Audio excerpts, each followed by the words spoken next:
के साथ नमस्कार। आपके साथ हूं मैं राजीव शर्मा और आज 10 बजे के बुलेटिन की शुरुआत एक ऐसी खबर के साथ जो वाकई दिल दहलाने वाली है और आ रही है जम्मू कश्मीर से।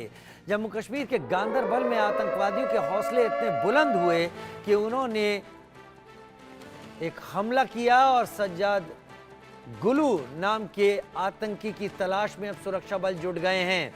इस आतंकवादी हमले में एक डॉक्टर समेत 7 लोगों की हत्या कर दी गई।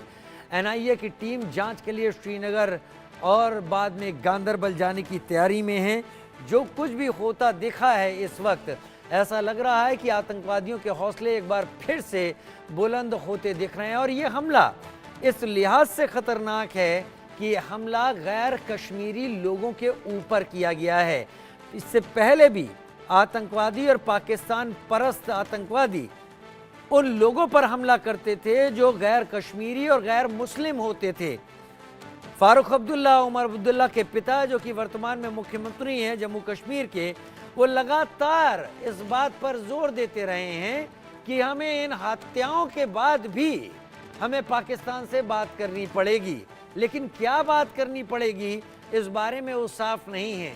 क्या ये बात पीओके को लेकर करनी पड़ेगी या फिर ये बात इसको लेकर करनी पड़ेगी कि भाई आप मान जाइए और हमारे यहाँ आतंकवादियों के जरिए हत्याएं ना करवाइए। खैर, ये एक हमला हुआ है जिसने वहाँ पर लोगों को दहशत में डाल दिया है।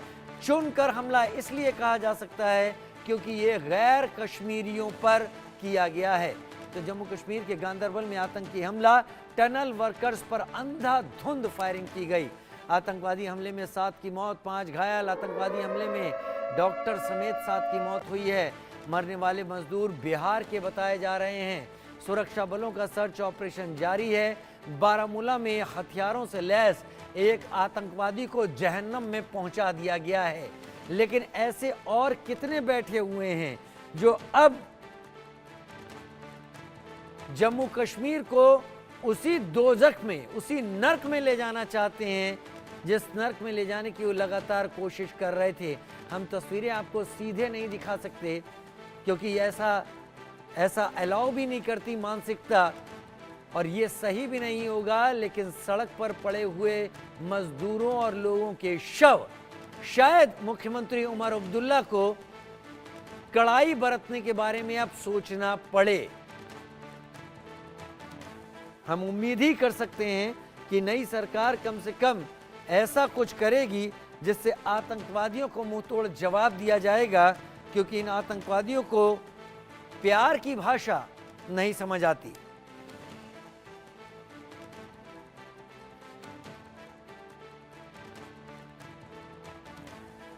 आतंकवादियों ने जिले के गुंड इलाके में सुरंग का निर्माण का काम कर रही निजी कंपनी के मजदूरों के कैंप पर गोलीबारी की थी।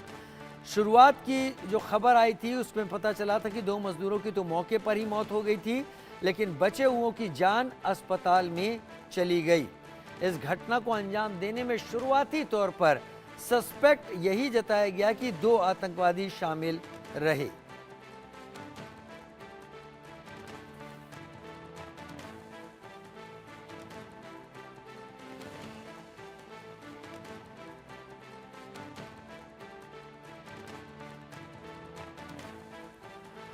मेजर जनरल रिटायर्ड अनुज माथुर डिफेंस एक्सपर्ट के तौर पर मेरे साथ इस वक्त जुड़ गए हैं। कर्नल रिटायर्ड सुशील पठानिया डिफेंस एक्सपर्ट के तौर पर मेरे साथ इस वक्त जुड़ गए हैं। बहुत स्वागत है आप लोगों का। लेकिन स्वागत एक ऐसी खबर के साथ जो इस वक्त फिर से चेताने के लिए हमको सामने आ गई है। गांदरबल में हुआ ये हमला आतंकवादियों के बड़े हौसले को साफ तौर पर दिखाता है, जिसमें उन्होंने एक ही बार में 7 लोगों की हत्या कर दी और ये उसी प्लानिंग के तहत हुआ है जो आईएसआई की स्ट्रेटेजी है कि सबसे पहले गैर कश्मीरी और गैर मुस्लिम उन्हें निशाना बनाइए और उनको यहां से एलिमिनेट कीजिए। ये अचानक क्या हो गया मेजर जनरल अनुज माथुर? राजीव, देखिए, मैं पहले आपके प्रश्न का उत्तर देने से पहले आपकी एक बात पर टिप्पणी करना चाहूंगा। बात करने की आपने बात करी थी। अभी कुछ दिन पहले एक्सटर्नल अफेयर्स मिनिस्टर पाकिस्तान गए थे और उनकी बॉडी लैंग्वेज सकारात्मक, सशक्त, पावरफुल बॉडी लैंग्वेज थी और साफ शब्दों में उन्होंने अमेरिका, चीन और पाकिस्तान तीनों को एक साथ समझा दिया था कि जब तक दहशतगर्दी बंद नहीं होगी कोई सवाल नहीं पैदा होता आगे बात करने का। तो बात करने का प्रश्न को आप राजीव मेरे हिसाब से नहीं, तो फिलहाल मेजर जनरल माथुर, ये मेरा हाँ। बयान नहीं है, मैं जिसको नहीं, कोट मैं कर रहा वही मैं कह एक रहा बार हूं। फिर से कहता आपने हूं। कहा हाँ नहीं, मैंने राजीव, क्या, मैं आपका बयान नहीं कह रहा हूं। नहीं नहीं, ये मैं वही क्लियर कर देना चाहता हूं कि चुनाव में बिल्कुल जम्मू बिल्कुल, ये कश्मीर उमर नेशनल अब्दुल्ला ने कॉन्फ्रेंस कहा। जीती है। फारूक अब्दुल्ला बिल्कुल लगातार इस बात का जोर देते रहे हैं कि कुछ जोरदार, भी वही हो मैं कह रहा रहा हूं, हो बिल्कुल सही। हमें पाकिस्तान से बात करनी चाहिए। लीजिए, पहला हाँ, सबूत पाकिस्तान ने दे दिया। दे दिया। अच्छा, दूसरी बात मैं आपको ये बताना चाहता हूं कि इस हमले को दो तरीके से देखने की आवश्यकता है।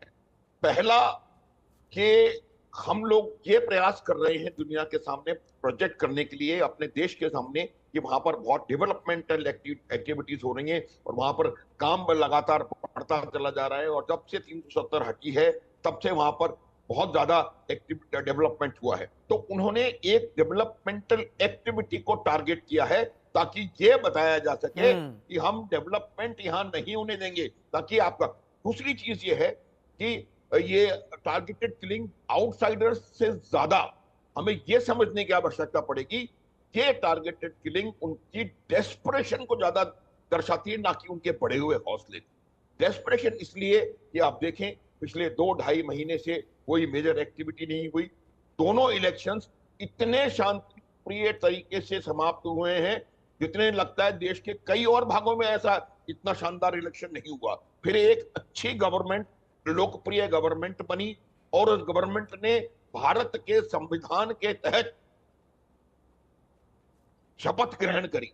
तो ये तमाम चीजें पाकिस्तान को कहीं भी नहीं समझ में आ रही, उनको पच नहीं रही है। तो ये बहुत एब्सोल्यूट डेस्परेशन वाला एक्ट है। इसका मैं आपको बताता हूं कि इसका तरीका क्या है।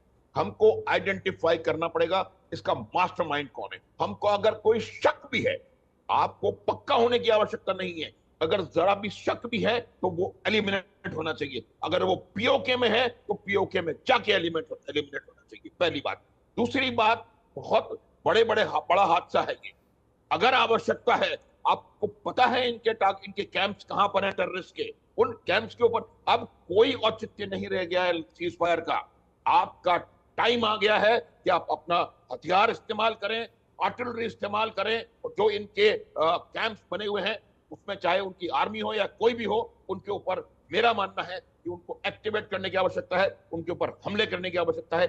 जहां से ये राजीव उठ के आ रहा है दहशतगर्दी, उस जगह को टारगेट करने की आवश्यकता है और किसी भी कीमत पे इसके मास्टरमाइंड और इसको करने वाले बचने नहीं चाहिए। एक कर्नल सुशील पठानिया, कमांडिंग अफसर आप रह चुके हैं, आपने भी आर्मी में इन चीजों को देखा है। मैं मेजर जनरल अनुज माथुर के मैं बता दूंगा आपको, मैं कमांडिंग अफसर कश्मीर घाटी में ही था। पूरे 3 साल मैंने एज ए